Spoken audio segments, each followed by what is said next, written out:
சிந்து பைரவி அடுத்த வர எபிசோடில் பார்த்தீங்க அப்படின்னா, இந்த மாரி சிவாக்கு வந்து கோர்ட்ல தண்டனை குடுக்குற நேரம் வந்துருச்சு. கரெக்ட்டா வந்து ஜட்ஜ் பார்த்தீங்க அப்படின்னா, தண்டனைய வாசிக்கிறாங்க. என்ன தண்டனை அப்படின்னா, சிவாக்கு வந்து 1 வருஷம் ஆண்டு கால சிறை தண்டனையும், அதுக்கப்புறம் வந்து ஸ்னேகாவ ஏமாத்துன காரணத்துக்காக ஸ்னேகாக்கு ரூ. 5,00,00,000 குடுக்கணும் அப்படின்னு சொல்லிட்டு பார்த்தீங்கன்னா, தீர்ப்ப வந்து சொல்றாங்க. கரெக்ட்டா அந்த நேரம் சிந்து உள்ள வந்து நிறுத்துங்க அப்படின்னு சொல்லிடுறாங்க. சிந்து ஏற்கனவே பார்த்தீங்க அப்படின்னா, ஷியாம எப்படியாவது கண்டுபிடிச்சு கோர்ட்டுக்கு கூட்டிட்டு வரணும் அப்படிங்கிற அந்த ஐடியால இறங்கி ஷியாமையும் கண்டுபிடிச்சிட்டாங்க. அவங்கள கோர்ட்டுக்கு கூட்டிட்டு வந்துட்டாங்க.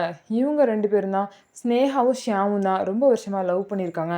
அப்படிங்கிறத மட்டும் கோர்ட்ல ப்ரூவ் பண்ணிட்டா, அதுக்கப்புறம் ஈஸியா சிவாவ வந்து வெளிய எடுத்துடலாம்.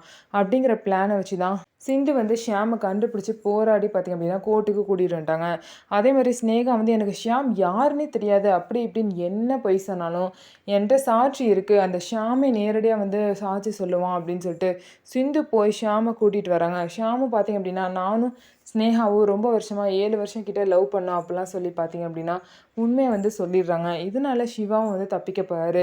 ஸோ கடைசியில சிந்து தான் வந்து நல்லபடியா சிவாவ காப்பாத்திருக்காங்க. இதுக்கப்புறம் ஸ்னேகா என்ன நெனச்சாலும் சிந்துவையும் சிவாவும் பிரிக்கவே முடியாது.